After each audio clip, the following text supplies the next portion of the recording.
20h l'invité, c'est jusqu'à 21h en direct sur Fréquence ESJ. 20h sur Fréquence ESJ, It's and Talk. Bonsoir à tous, bienvenue dans 20h l'invité. On est parti pour une heure de politique ensemble comme chaque mardi. Et ce soir, notre invitée est la députée socialiste de la 9e circonscription du Val-de-Marne. Bonsoir Isabelle Santiago. Bonsoir. Merci d'avoir accepté notre invitation. Au programme de 20h l'invité, un 3e confinement qui semble maintenant inévitable. Et pourtant, les appels sur les réseaux sociaux se multiplient pour ne pas respecter ce nouveau confinement. On verra ça avec vous, Isabelle Santiago, juste avant de faire le point sur la vaccination. La honte aujourd'hui change de camp. Emmanuel Macron l'a déclaré dans une vidéo il y a quelques jours avant d'annoncer des mesures pour en finir avec les violences sexuelles sur mineurs. Les témoignages se sont multipliés récemment. Vous portez justement, Isabelle Santiago, une proposition de loi à ce sujet. On fera également le point sur vos autres prises de position, notamment sur l'Arménie. Et puis on abordera le Beauvau de la sécurité qui prévoit de réformer les forces de l'ordre. N'hésitez pas à réagir tout au long de l'émission avec le hashtag Fréquence ESJ sur Twitter ou sur notre page Facebook.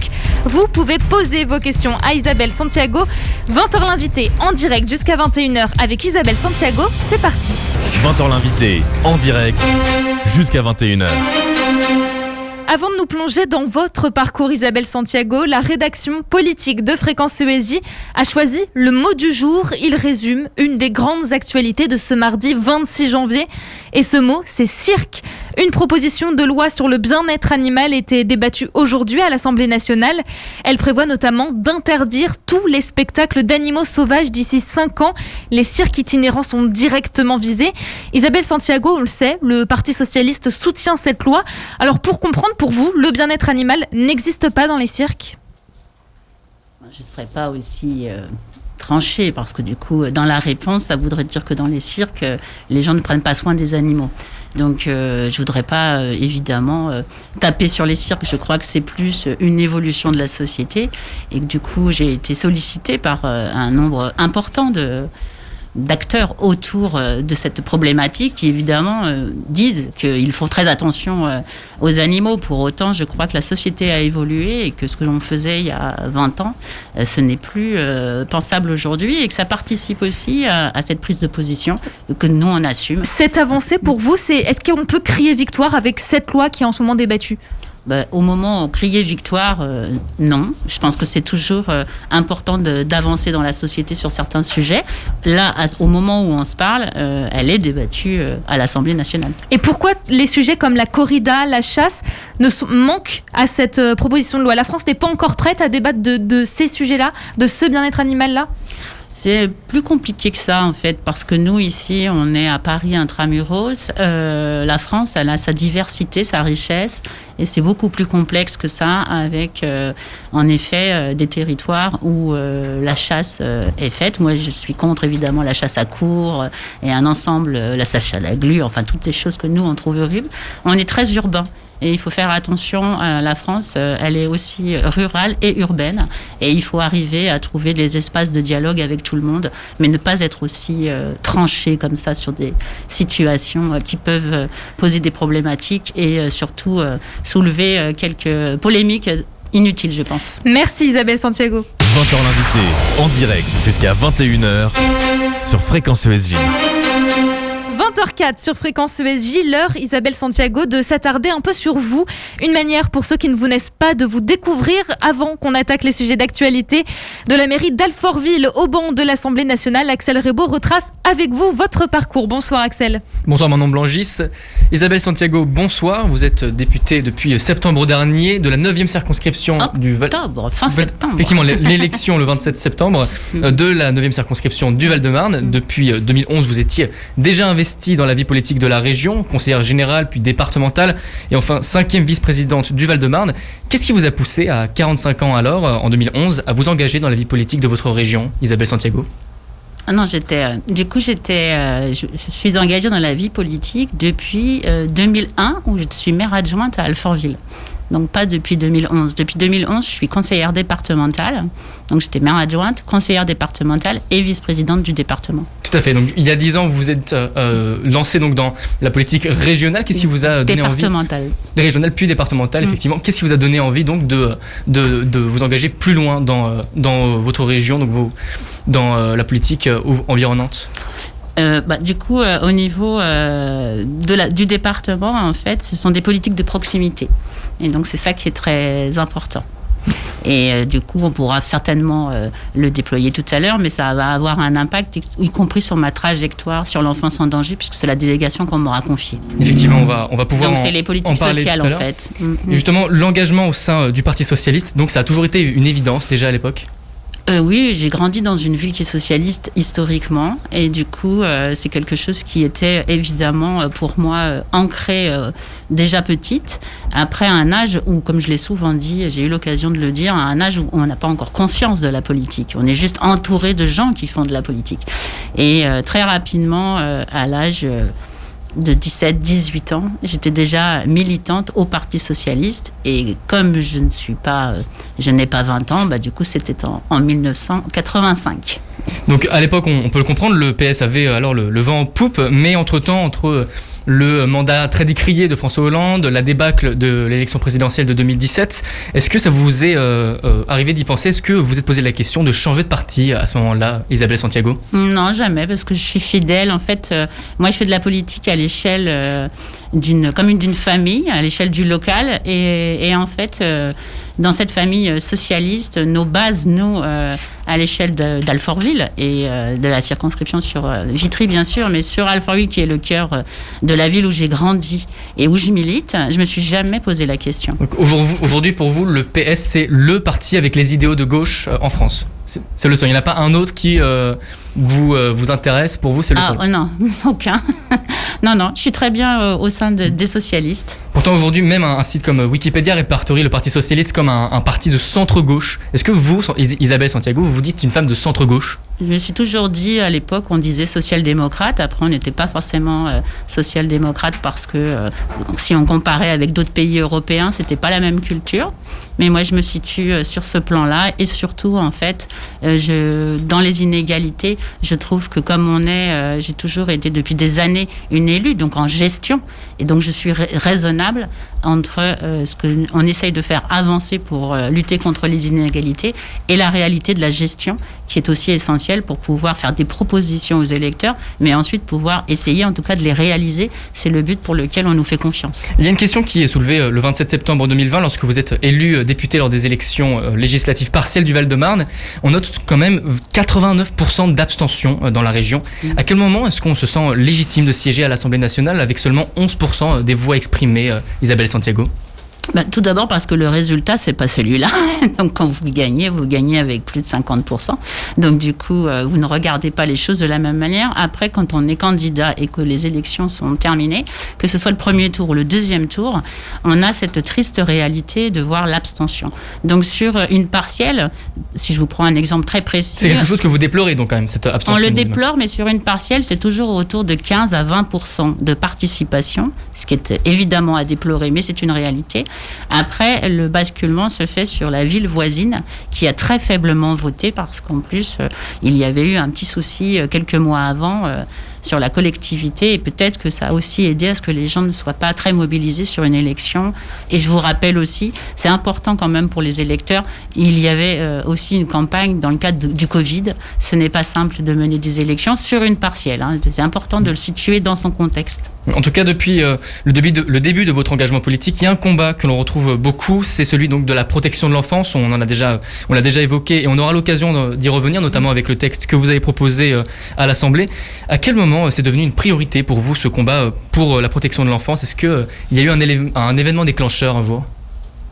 Oui, quand on m'a confié cette délégation. Alors, si on remonte un tout petit peu avant, moi, j'ai été très longtemps maire adjointe à la petite enfance et j'ai travaillé beaucoup sur la jeunesse. Donc, de toute façon, j'avais un prisme autour de ces politiques publiques-là et d'accompagner la jeunesse dans toute sa diversité et dans toutes les problématiques que j'avais pu rencontrer au fil des années.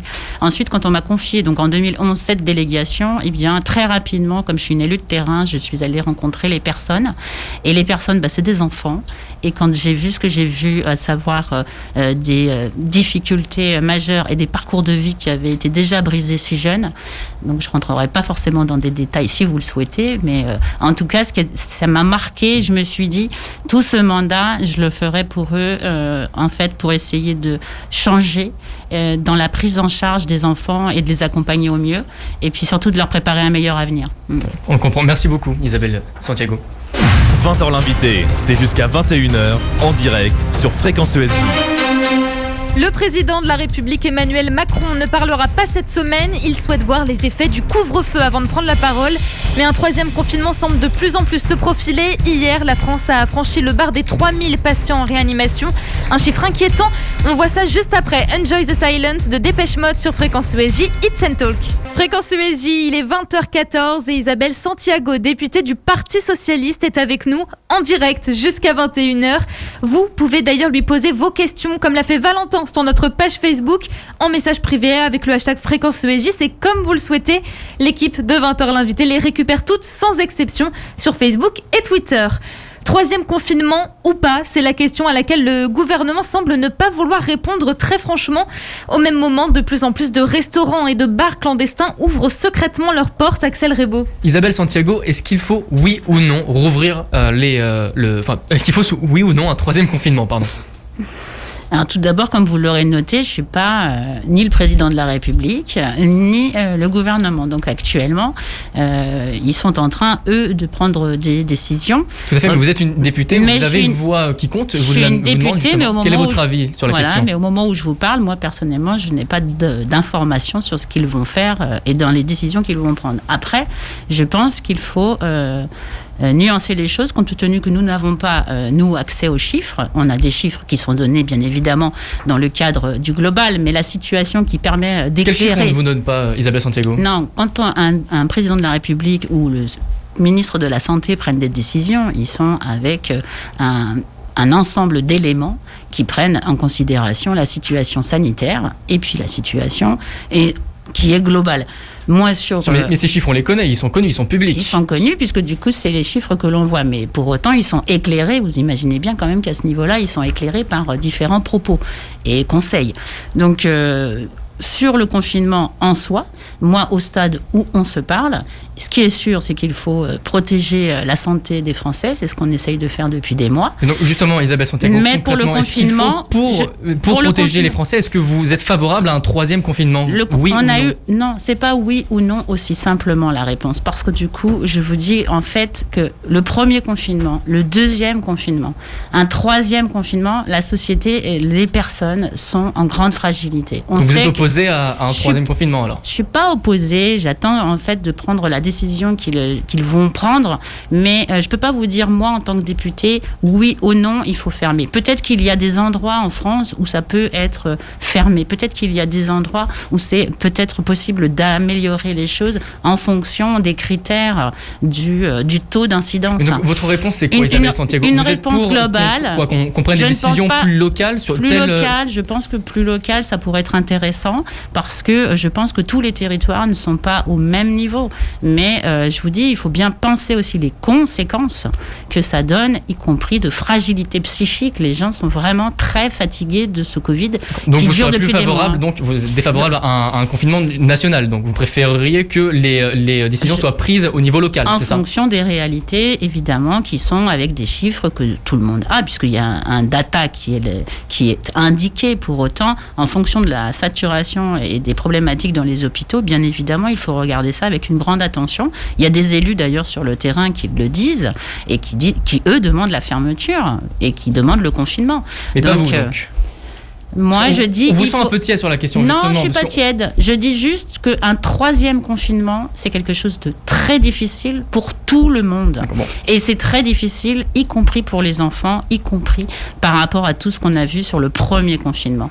Donc, de rester quand même assez flou sur la question. Non, pas flou. Je dis juste qu'il faut regarder en fonction de la situation Isabelle Santiago, dans les endroits des territoires. En Italie, lors du 2e confinement, de violentes émeutes avaient éclaté dans le pays, des commerçants qui refusaient de fermer. Est-ce que c'est quelque chose que vous craignez en France si le gouvernement décide de confiner une nouvelle fois ?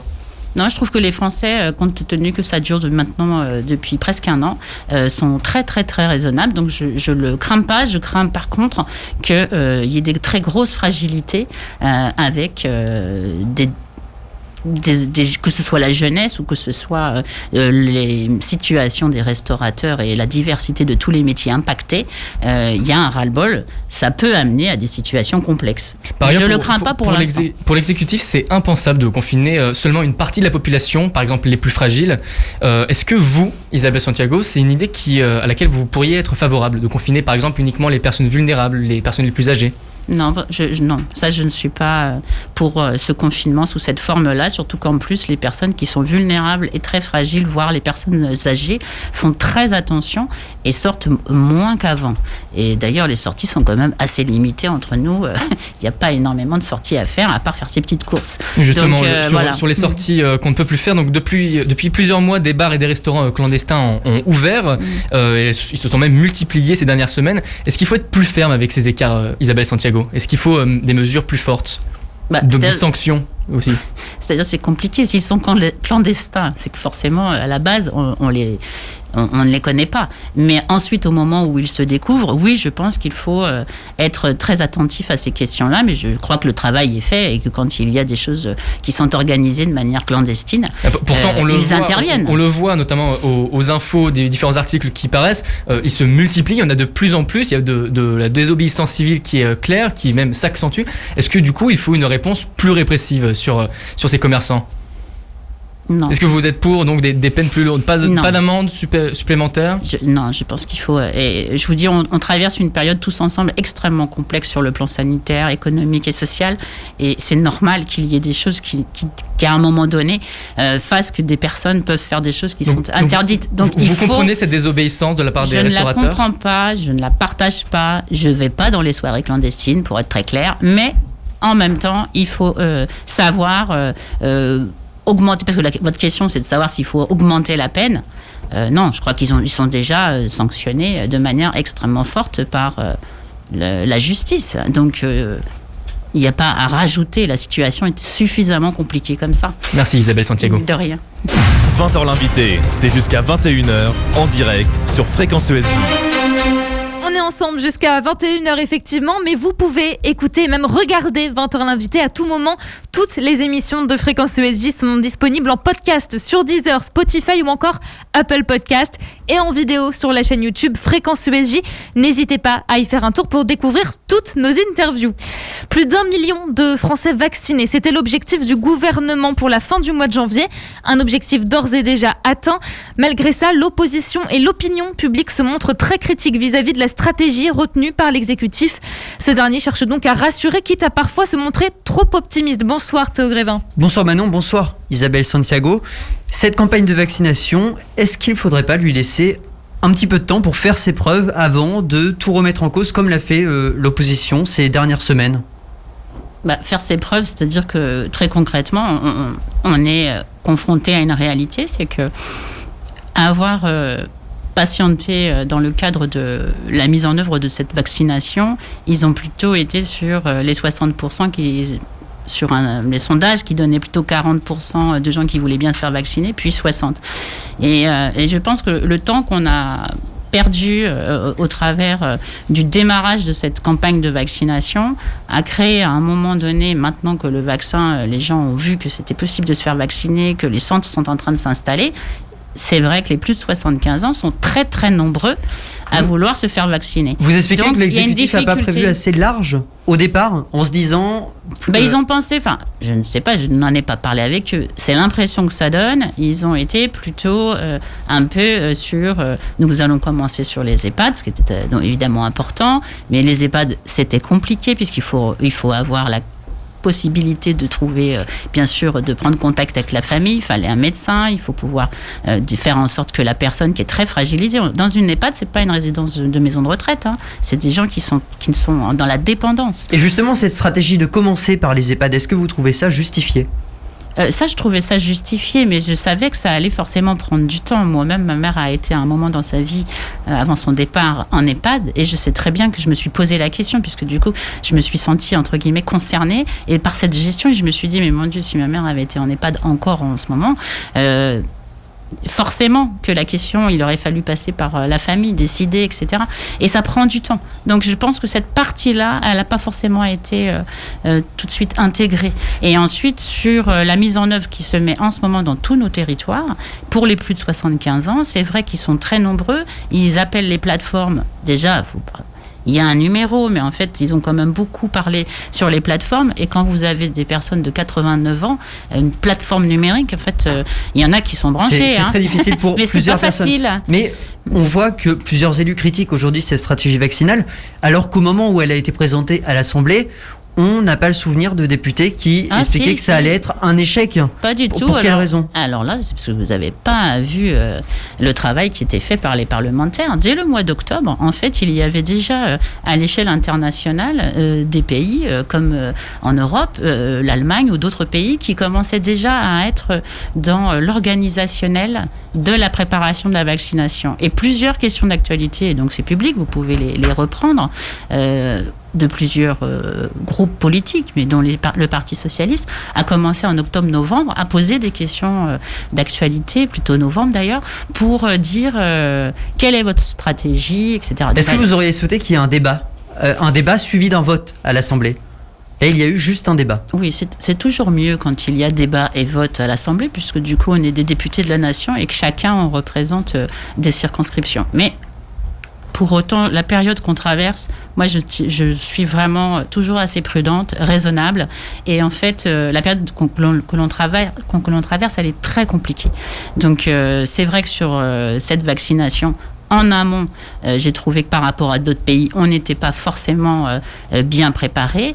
Maintenant, ça a l'air de s'accélérer, d'avancer. Mais pour autant, ça reste très compliqué dans nos territoires, même si, je vous dis, il y a des choses qui avancent.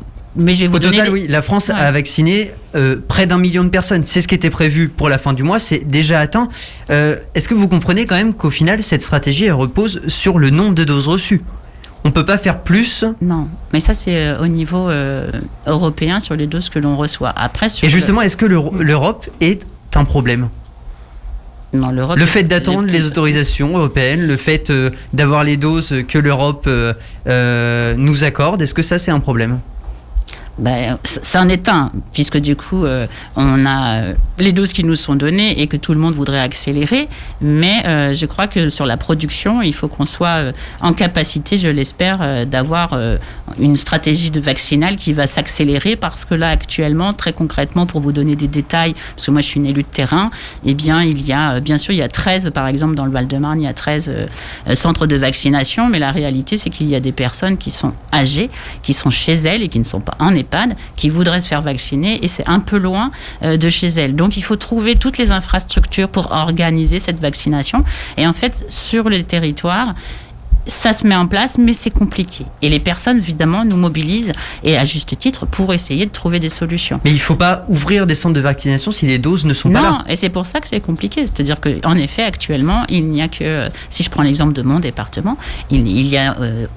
autant de centres, mais les doses ne correspondent pas à la demande extrêmement forte de la part des plus de 75 ans. Et je me réjouis. D'ailleurs, ça montre que positivement, c'est en train de s'inverser. Les Français ont envie les Français veulent se faire vacciner. Et puis là, on parle que des personnes qui ont plus de 75 ans. Oui, mais on est très nombreux à vouloir se faire vacciner. Ça arrivera par la suite. Donc je pense qu'il faut accélérer. Israël, qui est numéro 1 de la vaccination, a reçu 8 millions de doses.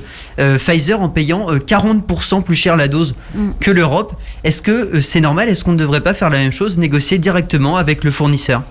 Non, moi, en fait, ce qui me choque, c'est que c'est pas du tout ça. En fait, ce qui me choque, c'est que la pandémie, elle est mondiale, donc on est tous concernés. Alors, bien sûr qu'il y a toujours du business, ça, c'est pas le problème. Je peux l'entendre et le comprendre. Sauf qu'à un moment donné, je crois que ça ne peut pas se jouer sur le plan financier quand il s'agit de l'ensemble C'est-à-dire, de il la aurait fallu planète. que la dose soit au même prix pour tous. Je pense. Enfin, en tout cas, ça me paraît complètement dingue qu'il y ait l'offre et la demande sur des prix liés à une pandémie qui est mondiale. Un peu d'humanisme me semblerait bien, y compris avec les pays qui sont plus fragilisés aujourd'hui. On voit aussi que les pays en Afrique sont faiblement accompagnés dans la vaccination et qu'en fait, c'est des choses qui me posent souci sur le fond d'une pandémie qui, je rappelle, est mondiale. Merci Isabelle Théo Santiago. Grévin. Renforcer la protection des mineurs face aux violences sexuelles, c'est ce que souhaite faire Emmanuel Macron. Il a chargé samedi le garde des Sceaux de réfléchir à des propositions judiciaires. Isabelle Santiago, vous proposez notamment de punir de 20 ans de réclusion criminelle la personne majeure auteure d'une relation incestueuse avec un mineur. On en parle dans moins de 3 minutes. Tout de suite, c'est Le Monde d'après de Suzanne sur Fréquence ESJ, It's and Talk. 20h32 sur Fréquence ESJ, It's and Talk. Bonsoir si vous venez de nous rejoindre. Isabelle Santiago, députée socialiste du Val-de-Marne, est notre invitée dans 20h l'invité. Et je rappelle que tout au long de l'émission, vous pouvez poser vos questions à Isabelle Santiago sur notre page Facebook ou sur Twitter avec le hashtag Fréquence ESJ. Emmanuel Macron a salué samedi dernier le courage d'une sœur qui n'en pouvait plus de se taire au sujet de l'inceste. Et depuis 3 semaines, elle a sorti du livre de Camille Kouchner dénonçant les agissements du politologue Olivier Duhamel. La parole se libère et des actes sont demandés au gouvernement. La question de l'âge du consentement ou encore la durée de la prescription sont au cœur du débat. On voit ça avec vous, Théo Grévin. Isabelle Santiago, le président de la République a déclaré la honte aujourd'hui doit changer de camp. Finalement, est-ce que c'est le cœur du problème, faire comprendre à l'enfant qu'il n'est pas responsable ? Oui, alors déjà, il faut des messages clairs. Donc en effet, on va dire que c'est la première chose. Mais ce qui est important, c'est que derrière toutes ces questions, il y a l'importance surtout de transmettre un message aux adultes. C'est qu'on ne s'approche pas et on ne touche pas, on n'a pas de relation avec un enfant. Et donc ça, je pourrais vous l'expliquer dans le cadre, j'imagine, des questions que vous allez... Mais il faut que le message soit très clair. Il faut arrêter de parler des enfants. Il faut que les adultes intègrent bien ce que nous, on souhaite faire. Et qu'on remette les choses à leur place, en fait. Et justement, pour ça, le Sénat a adopté jeudi dernier une proposition de loi visant à protéger les jeunes mineurs des crimes sexuels. Un seuil de non-consentement a été fixé. Ça signifie, Isabelle Santiago, qu'avant, l'enfant devait prouver le viol. Pourquoi une si longue attente ? Mais j'étais pas parlementaire avant, donc c'est pas à moi qu'il va falloir le demander. Mais le problème existait déjà ? Oui. En fait, c'est un sujet qui est très long et qui a basculé là, mais sinon c'est porté depuis une vingtaine d'années par les associations qui militent sur ces questions-là. C'est en protection de l'enfance, une question que nous connaissons depuis longtemps, et je crois que là, il était nécessaire, et en tout cas moi j'ai déposé la PPL en décembre, donc avant qu'elle soit rattrapée par l'actualité, sur une réalité et un constat qui fait qu'il était plus que nécessaire de mettre déjà un seuil d'âge en France. Nous sommes un des rares pays européens à en avoir. Et il va désormais être fixé à 13 ans. Non, ouais, allez-y. Plus de consentement avant cet âge-là, est-ce que c'est suffisant justement ? Non, justement, dans la PPL, nous, c'est 15 ans. Je suis membre du Conseil national de la protection de l'enfance, et depuis 2018, on avait à un moment donné, les parlementaires ont beaucoup travaillé autour de la loi sur les violences faites aux femmes, avec Madame Schiappa, la ministre, et du coup, ces débats ont eu lieu. Ça a été des débats complexes parce que le code pénal, c'est complexe. Mais par contre, il est vrai qu'à ce moment-là, nous étions déjà sur la position, nous, les associations et les membres du Conseil national de la protection de l'enfance, nous étions déjà sur 15 ans. Donc dans la PPL, on retrouve... Et comment vous fixez cet âge ? Comment on le fixe ? Parce que déjà, c'est l'âge de la majorité sexuelle en France, qu'on considère qu'en dessous de 15 ans, un mineur ne peut pas consentir à avoir une relation avec un adulte, puisqu'on est bien basé sur un adulte, et que quand on le met à 13 ans, eh bien, on peut voir avec le livre de Camille Kouchner, mais pas que, un ensemble de jeunes sont très fragiles entre 14 et 13 ans, Et d'où d'ailleurs une grande campagne qui s'est faite avec Est-ce que j'ai la tête de. Donc voilà, en montrant que quand on a 13 ans, en fait, en montrant les photos, ce qu'ils ont fait sur les réseaux, est-ce qu'on est consentant à une relation avec un majeur? Mais à 13 ans, c'est la responsabilité pénale qui est fixée à 13 ans. C'est ce qu'explique notamment la rapporteuse de la loi, Annick Billon. Oui, parce qu'en fait, il n'y a pas de débat à avoir autour de 13 ou 15 ans.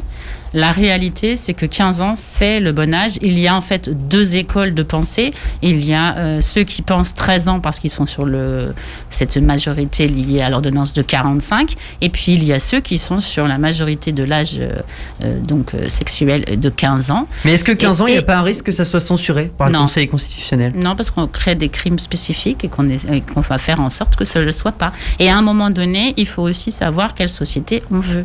Entre 13 et 14 ans, moi, en protection de l'enfance, je ne vois que des jeunes filles extrêmement fragiles, et quand elles sont dans des situations de relation, elles ne sont pas dans des relations consenties. Elles sont soit sur des relations qui relèvent du viol et qui donc ne sont pas consenties, soit elles sont dans des relations, et on le retrouve dans d'autres livres aussi, où elles sont sous une emprise, et on est en pleine construction de son adolescence. Tout le monde se souvient de ses 13 ou 14 ans quand même, donc je crois qu'il n'y a pas de débat sur 15 ans. Concernant l'inceste, Marie-Pierre de la Gontrie, sénatrice de gauche, n'a pas réussi à faire passer son amendement. Il prévoyait de punir de 20 ans de réclusion criminelle une relation sexuelle incestueuse entre un majeur et un mineur de moins de 18 ans, et ceci sans qu'il soit nécessaire de prouver qu'elle a lieu avec violence. Pourquoi une mesure comme celle-ci ne passe pas aujourd'hui ? Ah écoutez, elle va passer, en tout cas je l'espère, avec la PPL que je dépose, donc la proposition... Qui sera débattue Oui, je corrige. Proposition de loi. Oui. Et qui sera débattue le 18 février prochain. 18 février, oui, et le 10 en commission des lois. En fait, moi je regrette bien évidemment que ça ne soit pas passé. Moi c'était très clair, il y a 2 piliers dans le cadre de cette PPL. Après bien sûr, je suis ouverte au débat et aux amendements dans le travail parlementaire pour enrichir le texte. Mais c'était le seuil d'âge, parce qu'en France, on n'en a pas, et que tous les pays européens en ont, même à l'étranger. Vous prenez le Canada, c'est 16 ans. Et donc, il y a énormément... En Europe, ça varie entre 12 ans et 16 ans. Et puis ensuite, donc la France n'avait pas de seuil d'âge. Ça, c'est un pilier. Le deuxième pilier, qui est très important et qui relève de cette actualité que vous connaissez, c'est l'inceste. En fait, c'est clairement identifier des messages très clairs pour les Français. Quand on a de 0 à 18 ans, on ne consent pas, bien évidemment, à avoir une relation avec sa famille. Très rapidement, sur l'inceste, est-ce que vous souhaitez une imprescriptibilité, sur l'inceste? Aujourd'hui, la prescription, c'est 30 ans. Alors, ça a été déjà une évolution dans ce texte, puisque du coup, c'était passé de 20 à 30 ans. Je vais récupérer un amendement qui est le lissage qui a été fait par Laurence Rossignol du Sénat. Pour l'instant, j'attends les amendements du gouvernement sur ces questions-là, ou sur les parlementaires dans la diversité du débat et du travail législatif, parce que la PPL telle que je l'ai déposée, elle est sur 2 piliers, et il n'y avait pas cette question-là. Parce qu'elle est très juridiquement difficile, et que je suis dans l'opposition, je ne suis pas dans le gouvernement, et donc il faut un travail parlementaire important autour de cette prescription. Sinon, à titre personnel, je suis pour. Merci Théo Grévin. 1 heure de politique en direct, c'est 20h l'invité sur Fréquence ESJ. 20h39 sur Fréquence ESJ, et avant d'aborder un autre grand sujet de société, sachez que cette interview sera disponible sur le site de Fréquence ESJ, un site où vous pouvez retrouver les podcasts, les autres web radios du bouquet comme Fréquence ESJ Lounge, mais aussi donc les comptes rendus des émissions. Rendez-vous sur fréquenceesj.com. Hier a eu lieu une rencontre entre les syndicats de police et Gérald Darmanin en vue du Beauvau de la sécurité. Le dispositif souhaité par Emmanuel Macron suite aux polémiques des violences policières débutera le 1er février et durera 4 mois. Cette concertation nationale veut réunir policiers, gendarmes, politiques et citoyens autour d'une même table dans un objectif clair, restaurer de la confiance entre les Français et les forces de l'ordre. Bastien Cochet, bonsoir. Bonsoir Manon Blangis, bonsoir Isabelle Santiago. 4 mois de débat pour élaborer une future loi qui ne sera votée qu'à l'horizon 2022. Est-ce qu'on a vraiment le temps pour faire un Beauvau ? Je pense que c'est nécessaire de toute manière, puisque du coup, il est temps de réconcilier ce qui est possible de réconcilier. Mais c'est nécessaire. Quand 2 des 3 principaux syndicats, Alliance et UNSA-Police, ont dans un premier temps refusé de participer aux discussions et ont ensuite obtenu des conditions, est-ce qu'on a l'impression que le gouvernement a la main ou alors c'est les syndicats qui font leur loi ? Je pense que c'est un peu plus complexe. C'est normal, quand vous êtes dans des tables rondes comme ça, chacun monte un peu les enchères et les difficultés pour pouvoir échanger. Donc du coup, les syndicats ont fait leur travail de syndicat. Pour vous, c'est simplement la procédure classique, on discute avec les partenaires sociaux. Et donc, on est assez habitué. Pour vous, les syndicats de police n'ont pas un poids trop important aujourd'hui en France, c'est dans le fonctionnement de l'institution qui est les forces de l'ordre ? Ils ont un poids important. Mais qu'ils aient un poids trop important, je ne le pense pas, mais ils ont un poids important, ça on ne peut pas en douter. Le but de ce projet de loi, c'est notamment de travailler sur les 7 péchés capitaux de la police, comme l'avait formulé Gérald Darmanin. Le premier, c'est de restaurer donc de la confiance entre les policiers et les Français, qui a été mise à mal par des affaires de violences policières. Pour ça, est-ce qu'il faut faire un grand ménage dans ces institutions et couper des têtes, comme celle du premier flic de France, Gérald Darmanin, ou de Didier Lallemand, préfet de police, décrié ? Je vois que ça vous fait rire, pourquoi ? Parce que vous avez employé des expressions que je ne vais pas employer, mais par contre, ce qui est certain, c'est que non, je n'aime pas quand on focalise sur les personnes. Je crois que c'est un sujet qui est suffisamment important pour qu'il y ait la place au débat et qu'on trouve des solutions.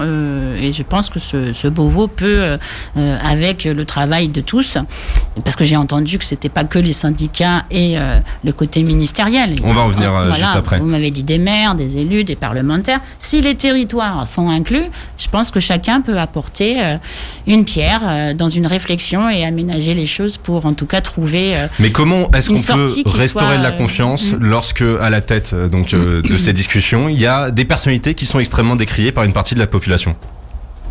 Pour vous, ça ne change rien ? Non, c'est pas en changeant, je pense que c'est plus profond que ça, donc du coup c'est pas en changeant les personnes, 2-3 personnes que vous avez citées, que ça changera les problématiques qui sont posées. Donc je crois que ça nécessite, en tout cas je me focalise jamais sur le nom des gens comme ça, en tout cas c'est pas, non, ça je le fais pas. En question, il y a aussi la formation des policiers. Avant 2015, elle était de 12 mois, depuis 2015, sous François Hollande, donc elle est passée à 8 mois.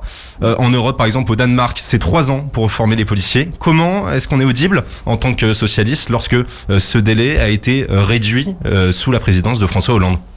J'ai pas souvenir, du coup vous me l'apprenez, hein, j'ai pas souvenir que ça a été réduit, parce que j'ai souvenir plutôt qu'on avait relancé l'école, parce que je crois que sous Sarkozy il y avait eu des modifications au niveau du ministère de l'Intérieur pour la police. Alors, et pour que être tout à fait clair, nous avons relancé l'école de police, etc. Donc, du coup, on a relancé, mais d'une façon différente. Voilà. Moi, je parle de la durée de la formation qui est passée donc de 12 à 8 mois en école. Par contre, vous avez raison, il y avait avant un concours annuel avant 2010 avec 2% de candidats qui étaient reçus. On est ensuite passé à 16% reçus avec 2 sessions par an. Donc, est-ce qu'aujourd'hui, la police n'est plus assez sélective ? Au contraire, on ouvre un peu les vannes à tout le monde.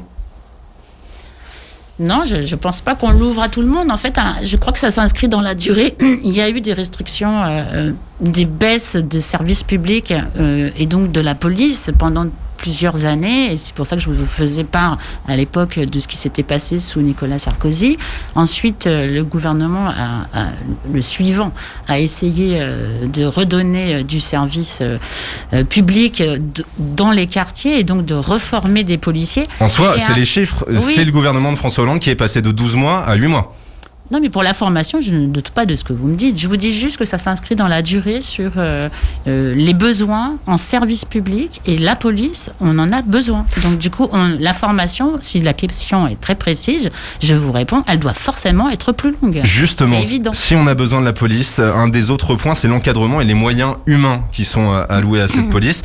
Au-delà d'un renouvellement du matériel, certains syndicats réclament de nouveaux moyens d'action, par exemple en manifestation pour le maintien de l'ordre. Est-ce que vous y êtes favorable ou vous considérez que l'arsenal aujourd'hui est suffisant ? En tout cas, sur la loi qui est passée récemment à l'Assemblée nationale, moi, j'ai pas voté pour, donc du coup, ça c'est ma position politique. Mais par contre, sur les besoins, ils sont immenses dans la police. Il faut de la formation, mais vous m'avez dit le matériel, c'est pas si important. Mais si, ça l'est parce que. Non, alors j'ai pas dit que le matériel n'était pas important. J'ai mal compris alors. J'ai En tout dit cas, au-delà du renouvellement du matériel, est-ce qu'il y a besoin de l'élargir? Dans certains pays, en Allemagne par exemple, on interpelle lors des manifestations sans armes, à main nue, sans utiliser de LBD ou de grenades de désencerclement. Bien sûr, ça doit être. Mais ça, tout ça fait partie de la formation, mais c'est un ensemble de choses que je voulais dire, c'est par rapport au matériel. C'est qu'ils sont aussi dans des conditions au niveau de commissariat qui sont dans des conditions qui, pour certains, sont absolument incroyables. Si vous prenez le commissariat qui est sur Vitry dans la circonscription qui est la mienne, ou celui d'Alfortville où ils proposent de le fermer peut-être la nuit, sur lequel on se mobilise, tout ça est inacceptable en fait. Il faut qu'on ait de la formation, qu'on ait des policiers qui soient bien formés pour ensuite peut-être avoir justement ce que vous donniez comme exemple, c'est-à-dire une police qui ne va pas intervenir avec ce qu'on a pu voir à un moment stratégique dont vous faites référence. Merci Isabelle Santiago. 20h l'invité, en direct, jusqu'à 21h. On reste avec vous Isabelle Santiago jusqu'à 21h et dans quelques instants on s'attarde sur plusieurs de vos prises de position, notamment au sujet de l'Arménie en conflit avec l'Azerbaïdjan dans la région du Haut-Karabakh. On est maintenant plus de 2 mois après le traité de paix, mais tout n'est pas terminé. Vous aviez plaidé, Isabelle Santiago, pour que la France reconnaisse la République du Haut-Karabakh. On voit ça juste après un titre de Jubel, c'est Weekend Vibes sur Fréquence EJ, Hits and Talk. Fréquence EJ, Hits and Talk, il est 20h49 dans 20h l'invité et avec nous toujours Isabelle Santiago, députée socialiste du Val-de-Marne. Et pour cette dernière partie d'émission, on passe en revue avec vous, Isabelle Santiago, plusieurs sujets d'actualité pour lesquels vous avez fait entendre votre voix. Le premier concerne un sujet de politique extérieure, votre soutien à l'Arménie dans le conflit qui l'oppose à l'Azerbaïdjan dans la région du Haut-Karabakh. Bastien Cochet, pardon. Isabelle Santiago, la France a-t-elle fait tout ce qui était en sa possibilité pour l'Arménie selon vous? Non. Qu'est-ce qu'elle aurait dû faire de plus? On rappelle qu'elle a envoyé une aide médicale, par exemple, à l'Arménie lors du conflit. Face à ce que j'ai vu parce que je suis allée, moi, en Arménie. Tout d'abord, j'ai posé, peut-être, est-ce que j'ai quelques instants. Donc, en tout cas, j'ai posé ma première question d'actualité le week-end où j'ai été donc élue. C'était le week-end où démarrait cette guerre. Et le mardi, quand je suis arrivée à l'Assemblée, ça a été ma première question d'actualité. En fait, à chaque fois, j'ai eu l'occasion de la poser, mais d'autres parlementaires aussi, pas que moi. Et en fait, les réponses que nous avons eues sur le plan de la politique internationale n'étaient absolument pas à la hauteur de ce qui se passait. Parce que pendant ces 2 mois de guerre, il se passait des choses affreuses et qui relèvent de crimes de guerre. Et pour autant, la France pouvait être beaucoup plus... Elle est amie de l'Arménie depuis Jaurès. Elle pouvait être extrêmement plus engagée. Et les réponses du ministre n'étaient pas à la hauteur, ça c'est sûr. On le rappelle, vous êtes vice-présidente du groupe d'amitié franco-arménien. Est-ce qu'il fallait, selon vous, intervenir militairement ou alors être plus présent diplomatiquement ? Il fallait en tout cas être très très présent, peut-être accompagné de manière militaire, mais en tout cas... À travers l'ONU par exemple, des casques bleus ? Je pense. Là, ce qui s'est passé, c'est vraiment... Ça relève de ce niveau-là. Mais alors, quand la Russie, on voit, a essayé 2 fois, les États-Unis aussi, par la diplomatie, comment est-ce qu'on peut imaginer que la France aurait pesé assez lourd pour avoir une vraie influence sur le débat ? Parce que la France, dans sa politique étrangère, elle ne fait pas toujours les choses seule. Elle aurait pu le faire avec plusieurs au groupe de Minsk, ils étaient plusieurs pour échanger autour de ces questions-là. Et à un moment donné, si on voit que le peuple arménien est attaqué sous cette forme dans laquelle il l'a été, puisque du coup il y a eu des armes chimiques et beaucoup de choses qui ont été une guerre vraiment terrible qui a tué des milliers de jeunes qui n'ont que 18 ou 19 ans. Je suis allée à Erevan au cimetière, j'ai vu le cimetière plein de jeunes décédés suite à cette guerre. Mais alors, face à une situation aussi dramatique, comment expliquer qu'une parlementaire comme vous, vice-présidente du groupe d'amitié, n'ait pas pu faire un peu plus bouger les choses et pousser le gouvernement à intervenir militairement sur place ? Parce que du coup, il faut être humble. C'est pas parce que vous êtes député que vous bougez. Vous pouvez faire bouger beaucoup de choses, mais en fait, moi, je posais des questions. En tout cas, vous représentez les citoyens qui vous ont élus, oui, dont des Arméniens, on l'imagine. Bien sûr, mais on s'est mobilisé pour faire déjà la reconnaissance du Artsakh, qui est une reconnaissance au niveau de l'Assemblée nationale qui était très importante. Ça, c'est une victoire pour nous tous. Et puis ensuite, on s'est mobilisé pour essayer de faire bouger les lignes. Et ensuite, ensuite, en effet, d'aller sur place pour aider, parce qu'à un moment donné, c'est comme ça que ça se traduit. C'est pas moi qui ai les manettes, donc du coup, à un moment donné, l'aide, et le témoignage aussi de ce qui s'est passé sur place, c'est important d'aller sur place, ce que j'ai fait. Au-delà de l'Arménie, il y a d'autres combats qui vous sont à cœur. L'un d'entre eux, c'est l'utilisation du cannabis pour un usage médical. Vous avez signé une tribune sur votre site internet. Oui. Vous ne souhaitez jamais aller plus loin qu'un usage médical pour le cannabis en France ? Je pense que sur l'usage du cannabis médical, tout d'abord, il y a plusieurs pays qui le font déjà. Donc, je crois qu'on est très en retard sur ces questions-là, y compris sur cette Mais dans votre partie vision, médicale. ça n'amènerait pas à un élargissement supplémentaire ensuite Sur le récréatif. sur le récréatif? Commençons par le médical, montrons déjà son avancée. Sur le récréatif, j'ai pas de souci non plus sur le problème. Enfin, ça Vous êtes pour une légalisation aussi au niveau récréatif? Oui, là-dessus, j'ai pas de souci. Mais commençons, c'est des débats qui sont toujours assez longs. Là aussi, la société doit avancer. Mais moi, j'ai eu la chance de voyager, d'aller dans plusieurs endroits où c'est le cas, où il y a le médical et le récréatif, ou que le médical. Et en fait, le médical, c'est la première partie. Et ce n'est pas aujourd'hui... Mais pourquoi pousser pour le médical alors que l'action médicale est encore sujette à controverse, les effets médicamenteux du cannabis? Elle n'est pas à controverse. À l'échelle mondiale, elle est utilisée, elle répond utilisée, à des... mais thérapeutiquement, il n'y a pas de preuve tangible que le cannabis ait des effets. Les patients ressentent du bien-être, un bienfait, mais thérapeutiquement, il n'y a pas encore de preuve d'effets bénéfiques. Je partage pas ce que vous dites parce que partout où c'est utilisé... Alors vous ne partagez pas ce que dit Bertrand Dautzenberg, pneumologue et professeur à l'université de médecine de Pierre et Marie Curie, qui est quand même une sommité en la matière. Oui, c'est évident, mais ce que je veux dire, c'est que quand vous êtes en Californie, quand vous êtes en Israël, quand vous êtes en Suisse, quand vous êtes en Espagne, quand vous êtes dans plein de pays, en Allemagne ou autre, quand vous utilisez le cannabis thérapeutique, après vous aurez toujours des professeurs qui vous expliqueront que peut-être c'est pas possible, mais pour d'autres personnes, ça les a aidés, et ce n'est pas une question, ça ne soigne pas. Ça soulage des douleurs et ça soulage des problématiques qui sont posées. Et toutes les personnes qui sont suivies sur des maladies très douloureuses, entre les médicaments chimiques et le cannabis thérapeutique, il n'y a pas photo et tout le monde vous le dit. Donc je ne vois pas pourquoi la France n'avancerait pas sur ces questions-là, donc si ça peut soulager. Y compris chez les enfants avec certaines maladies. Dernière question rapidement. Qui dit légalisation médicale dit aussi donc peut-être production en France. Vous êtes pour ça ou alors avoir des cannabinoïdes synthétiques ou alors exporter l'étranger? De toute façon, pour l'instant, tout le cannabis vient de l'étranger. Il n'y a pas de production en France. Pour vous, il ne faut pas organiser la chose en France? Ça peut être aussi une chance économique. Ça peut être une chance, mais pour l'instant, en tout cas, c'est pas le cas et c'est pas des débats qui ont été encore ouverts. Et vous n'êtes pas pour? Moi, je suis pour qu'on avance sur ces questions-là de manière très concrète et que surtout, on puisse être en capacité d'accompagner et de soulager les personnes.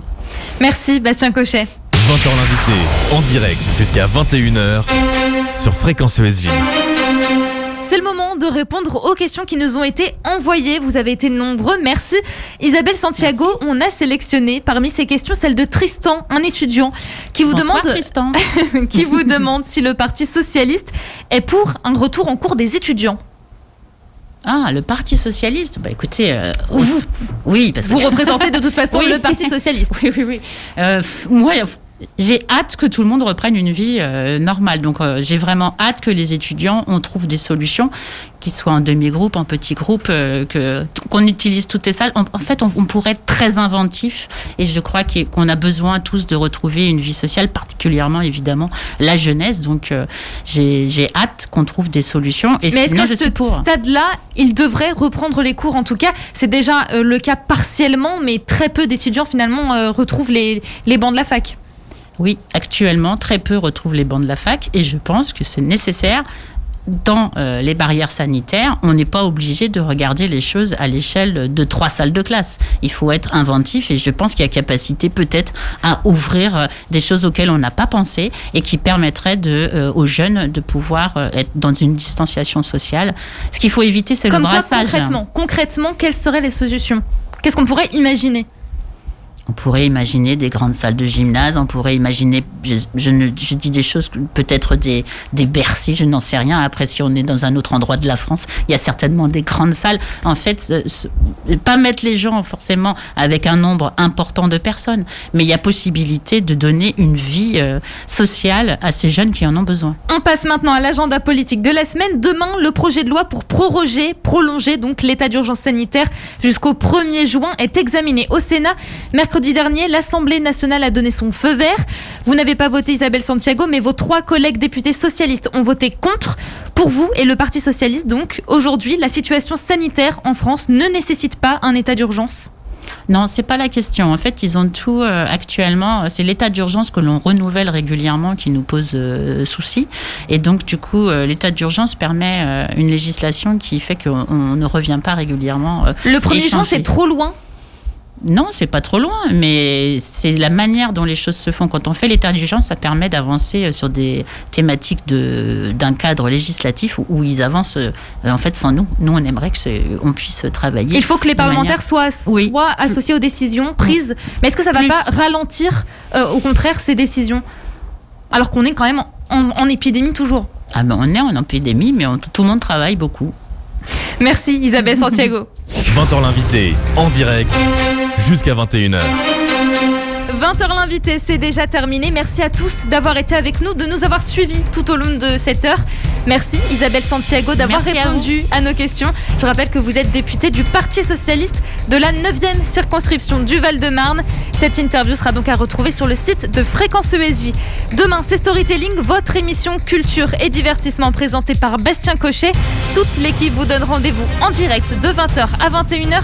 N'hésitez pas à vous abonner à tous les réseaux sociaux de Fréquence ESJ, Facebook, Twitter, Instagram, YouTube et TikTok. Vous pouvez aussi nous retrouver en podcast sur Spotify ou encore Deezer. Quant à nous, on se retrouve la semaine prochaine dans 20h l'invité avec Saïd Ahmada, député La République En Marche. Il est 21h sur Fréquence ESJ. Passez une très bonne soirée en musique. 20h l'invité, c'est jusqu'à 21h en direct sur Fréquence ESJ.